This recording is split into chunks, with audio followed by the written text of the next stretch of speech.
is Farouk Kibet? I'm told he's here as the 6th dropout. Now, why is it that everybody's being arrested except the D.I.G himself, Eliud Lagat, the big fish himself? Checkmate.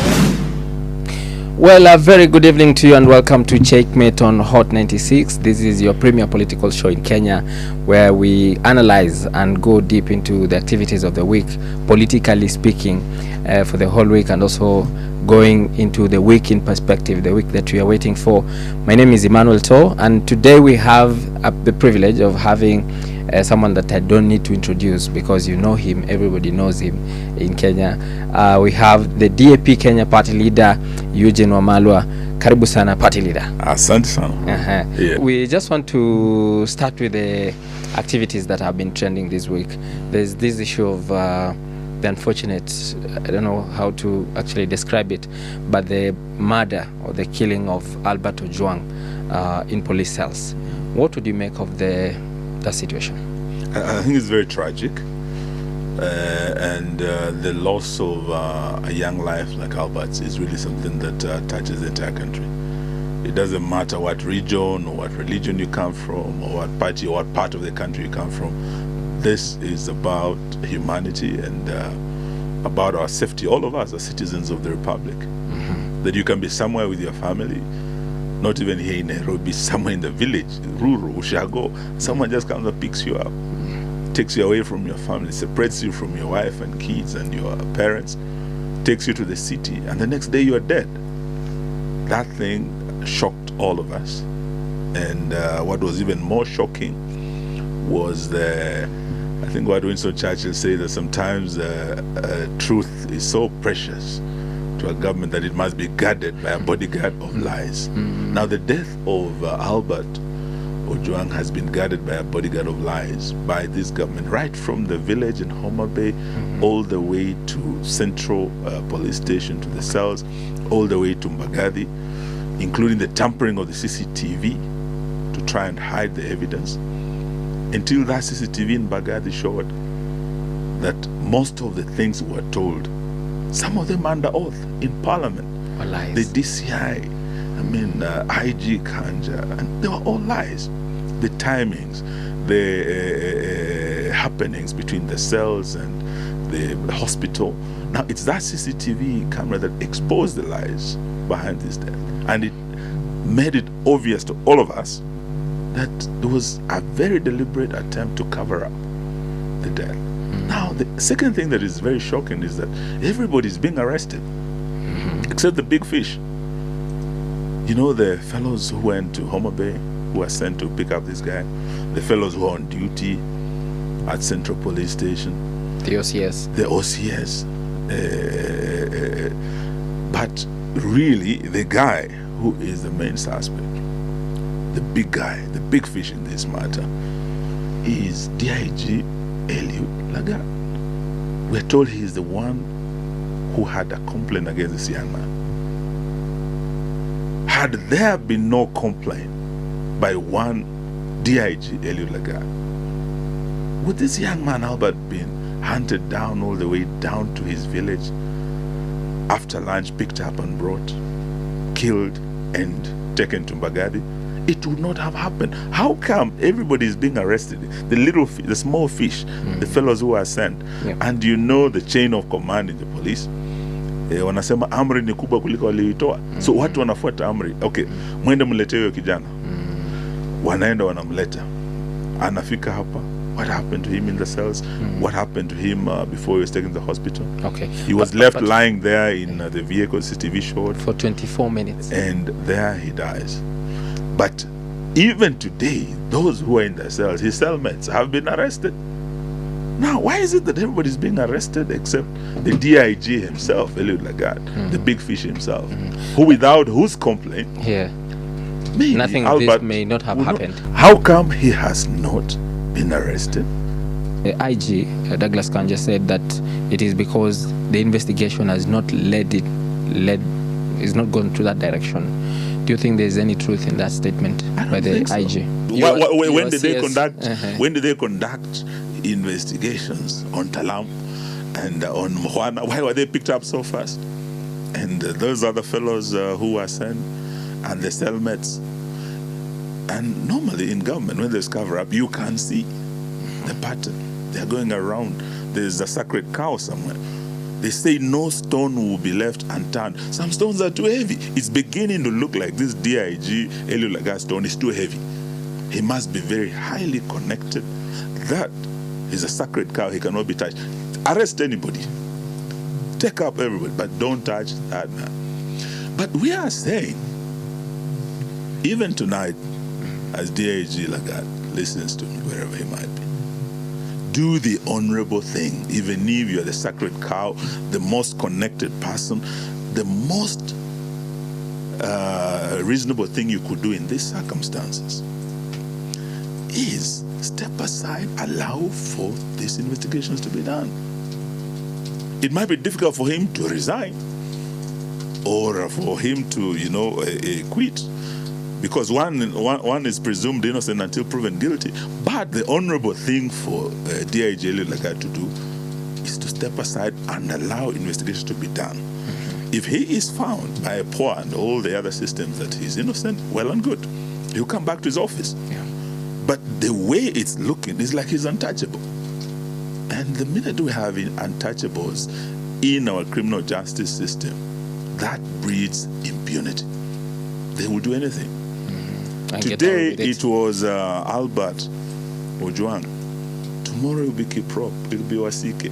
It will be Kamau. It will be Aisha. Someone's child plucked from their homes, and within 24 hours they are dead. In the hands of the police, the people who are supposed to protect and defend the Constitution. Then who is safe? If in the hands of those who are supposed to protect you, you are not safe. So this thing is bigger than D.I.G. Eliud Lagat. Okay. There was a time when Amos Kimonya, when he was, I think he was minister or something, or a majority leader in the House, where he said that I would rather die than resign. Remember that? Yes. Yeah. What does this say about the crop of leadership that we have? If it were in another country, would it have been this long? You have to be in mature democracies.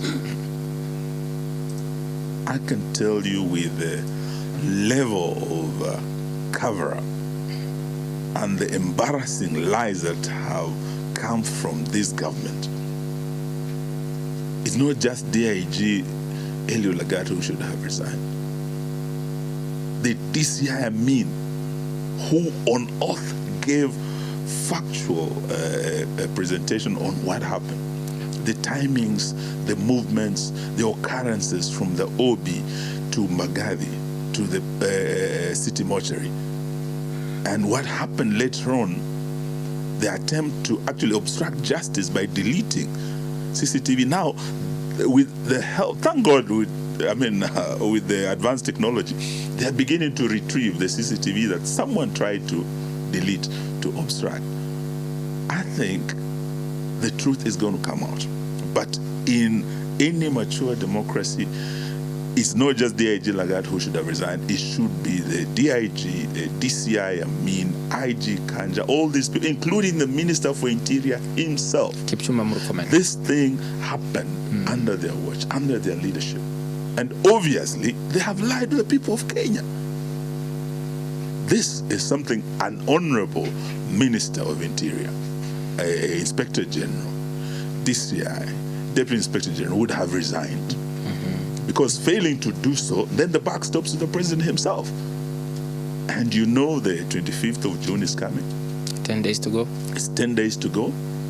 And if nothing happens between now and then, this thing will not stop at D.I.G. Lagat. It will have to go to the IG, it will have to go to the DCI, it will have to go to the Minister of Interior, it will have to go to the president himself. The buck stops with William Ruto, the president himself. Okay. And we will be joining the Gen Zs this time to demand that they resign.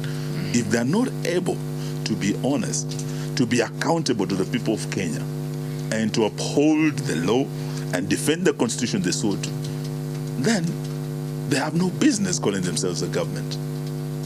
So this thing, I think, is bigger than people think. And this is just another young life lost. 2024, we lost over 60 young people, Gen Zs, who were slaughtered by the same police.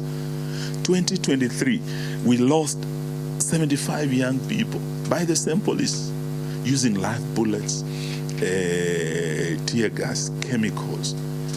Do we say that lives of these young people don't matter? Can we say that really some people in this government are above the law? No, justice must be done.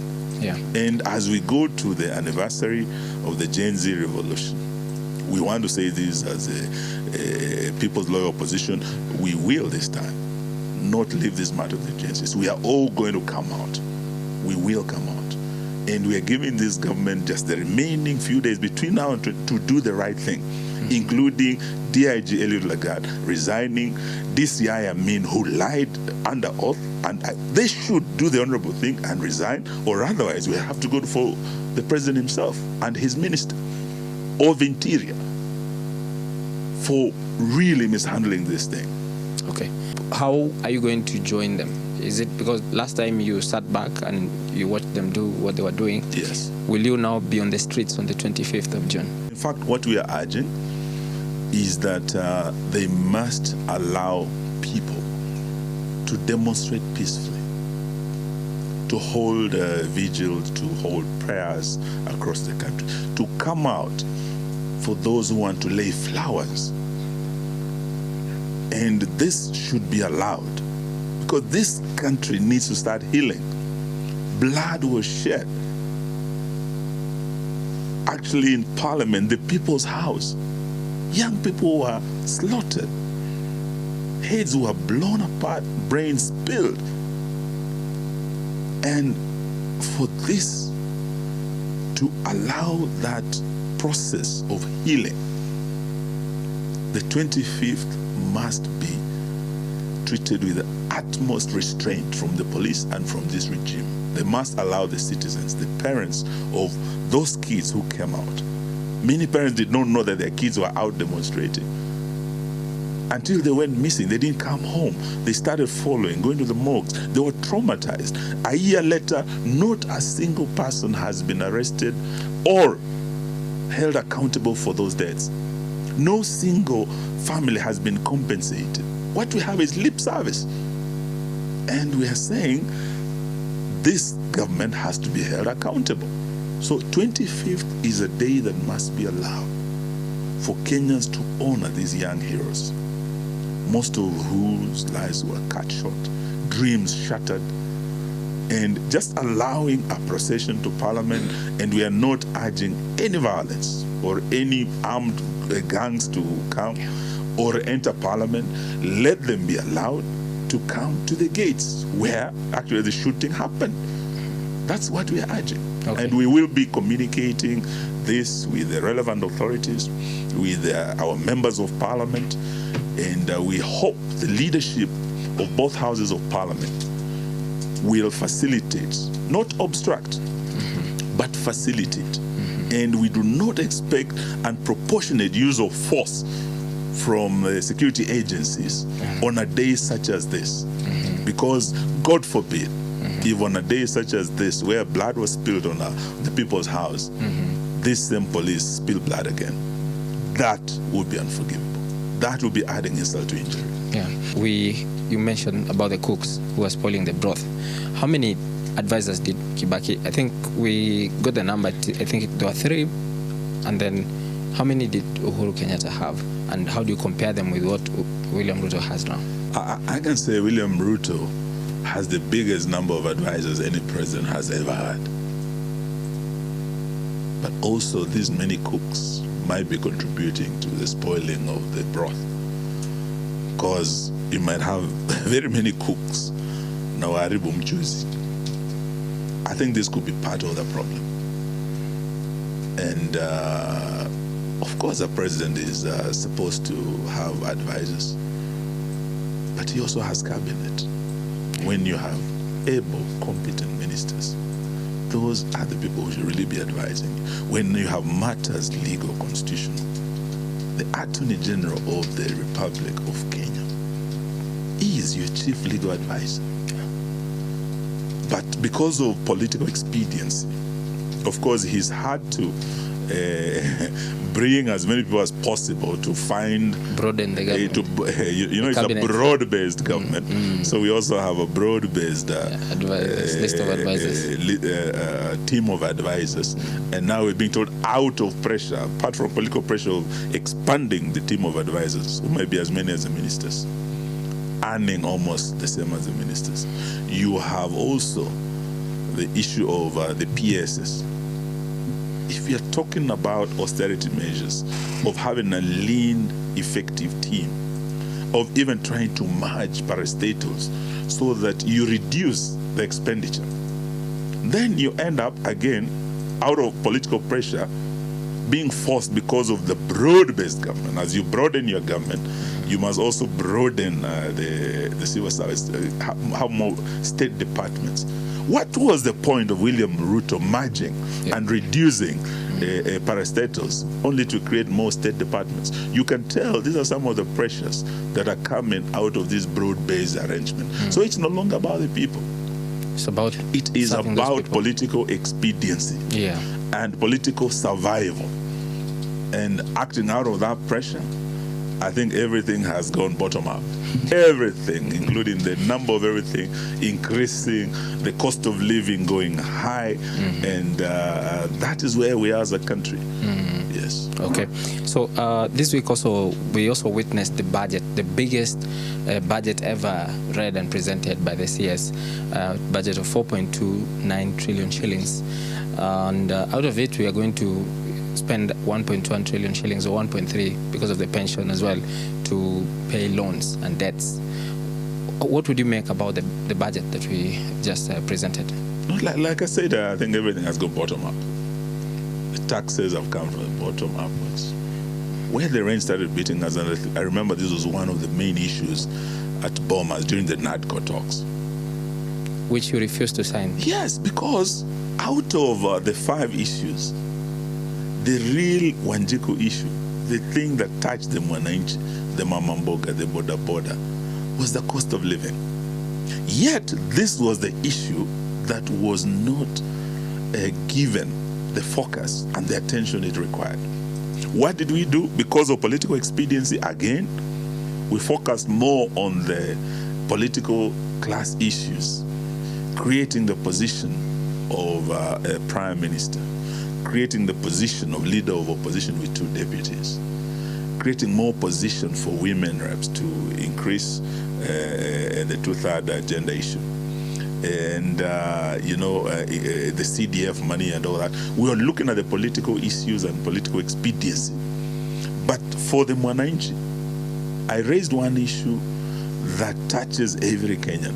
When you double VAT on fuel from 8% to 16%, that is where the rain started beating us. Then you go and do this G2G deal out there with the Arabs. Then you lock in. Crude oil prices are dropping. But when it comes to our country, we are not feeling it because a deal was sealed somewhere, the G2G oil deal, that benefits a few people, but keeps these oil prices very high. Even if the global crude oil prices have dropped, we're not getting that benefit. You see the price of fuel still going up. I think this morning or yesterday, petrol went up by 2 shillings. So we have this thing that doubled the VAT on fuel from 8 to 16%. That weight was now put on every Kenyan. Because the minute that happens, your fuel come into the office. Whatever you used to save on your pay slip, I met many professionals, if you look at them, their gauges are between E and quarter. It is a real survival game.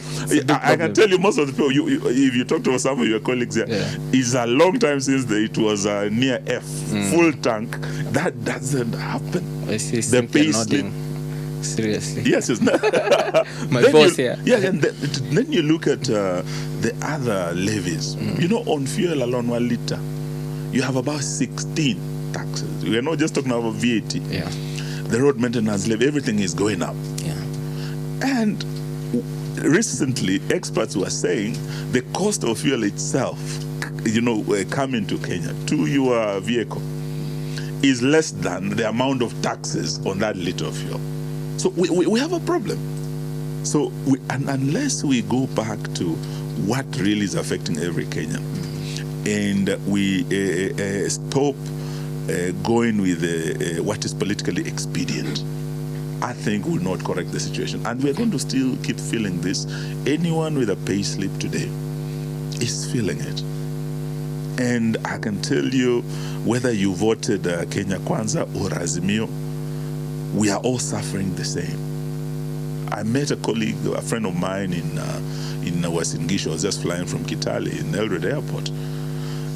This man said, I voted for William Ruto, Makale like him. Look at my pay slip. They are deducting 16K housing levy from my pay slip. This is money that was in my pocket that has been taken away. Then he said they are deducting 26K. Hii mambo ya SHA, sijui shi, sijui what. So here is, if I was earning 160K, someone taking away 42K from that payslip. This is money you would have had for your kids, for your wife, for, disposable income. So it doesn't matter whether you're a Kikuyu or a Kale, a Muslim or a Christian. When there are bad policies, we all suffer. President Mo used to say, siasa mbaya, maisha mbaya. But I can tell you, sera mbaya, maisha mbaya. And I'm telling you, the failed policies of this government are hurting all of us. It doesn't matter who you are. 75% of Kenyans today are saying, this country is headed in the wrong direction. We are all suffering. And they're also saying, when we heard of bottom-up, a bottom-up economic transformation agenda better, we all expected this will make our lives better. My brother, if I ask you tonight, this is the third year of this regime, is your life better or is it bitter?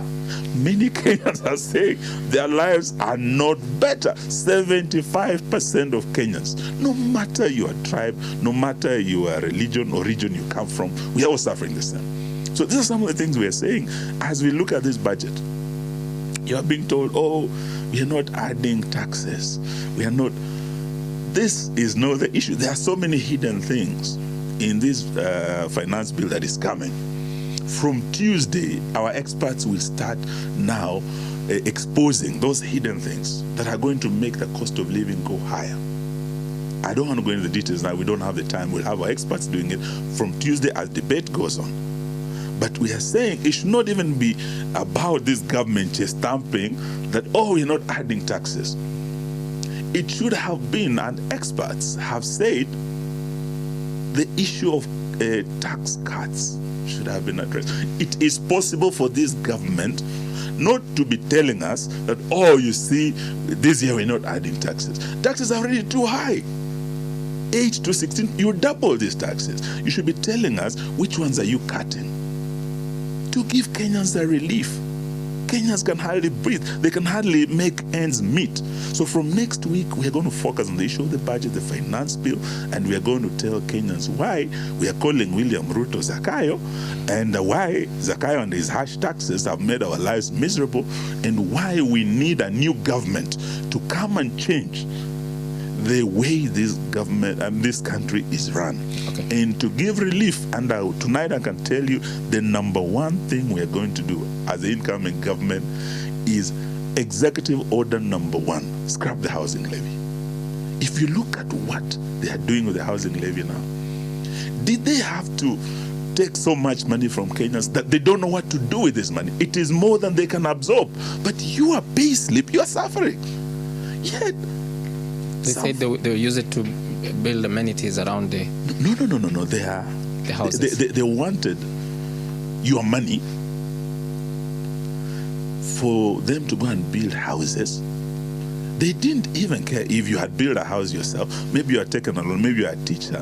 Maybe you are a doctor. You are taking a loan somewhere. You've built a house for yourself. Maybe you build a house for your parents. Maybe already you are paying this loan. They didn't want to know whether that house is your priority. They said, utalipa upende usipende. But also the amount they are deducting has yielded so much money that they don't know what to do with it. On housing alone, they have more money than they need to build those houses. What are they doing now? They are telling governors, oh, we can build markets for them. This was the housing levy. It was not a market building levy.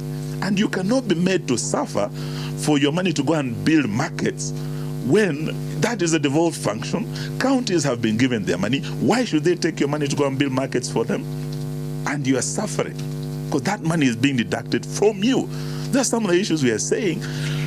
It is now not even enough for the markets because they are saying each county, they are going to build 400 markets. Each county is going to get over 10 markets. And it is from your money they are squeezing from your pay slip, but they're also using it politically to seduce the governors, the counties, to now submit to the national government. They're playing politics with their money, and it is not enough. Now they're saying, even after the markets, they still have so much money from your housing levy that they want to now go and do other amenities, stadiums. Ni pesa yako wanachezea na wewe unaumia. It's true, I served under the Kibaki regime. I was the Minister for Justice, and I think must have been the youngest Minister of Justice apart from Tom Mboya. And President Kibaki gave me an enormous responsibility as one of his youngest ministers to take over the Constitution of Kenya after Mutula Kilonzo, who had the privilege of being the minister at the time of inauguration. But this constitution is what brought in devolution. So there are policies that came under Kibaki, the Constitution 2010 that brought us devolution, that we have the Vision 2030 that has remained our north to guide us, our development agenda. We had the free primary education. I was very proud to have been part of this administration that brought transformative policies. If you come to Uhuru Kenyatta, again, we had very transformative policies that were all able to contribute. As his Minister for Devolution, we were able to actually implement a devolved system of government that has transformed our countries. There are areas that I'd never seen tarmac road, like Mandera, all the way to Wajir. Areas that had never even seen a CT scan in hospitals. You go to a place like Lodwa, they struggle all the way past Kapenguria, Kitale, all the way to Moi Referral Eldred. I'm very happy to have been part of that transformative journey. And Uhuru, yes, there were taxes that were introduced. At Kibaki's time, Muthauras said this. When Kibaki came in, he said, the tax burden is already too heavy under the Moi regime. Kibaki was one president who refused to add taxes, but who actually transformed the system by improving on the efficiency, on wastage, and fighting corruption, including asking his best friend, the late Mweraria, to step down, the finance minister. If Kibaki was president today, what William Ruto has not done, he would have asked Eliud Lagat to step aside and allow for these investigations to go on. Kibaki did it. Uhuru did the same. He asked 5 of his ministers, in terms of fighting corruption, to step aside. It had never happened. And he made sure that the VAT that we are talking about, when they were pushing for doubling of VAT from 8% to 16% actually, so that it goes to where the other East African countries, Uhuru refused. And Uhuru made sure that they were able to create some cushions for the ordinary people through subsidies. Now this, I'm very proud as Uhuru's minister that even as we're empowering our counties and creating a more equal and equitable Kenya, there was some sensitivity towards cushioning the ordinary Kenyans in terms of subsidies. When fuel was at 159 shillings when Uhuru left, it's because Uhuru subsidized. He didn't want you, the ordinary Kenyan, to suffer much. You were cushioned. And many other things that happened. Indeed, I want to say I was proud of it. And yes, some of the policies that were done under Kibaki, under Uhuru, as the minister in both administrations, I'm proud of. But some of the policies that I hear now, were not the policies we heard. The bottom-up team reversed most of the policies that we had.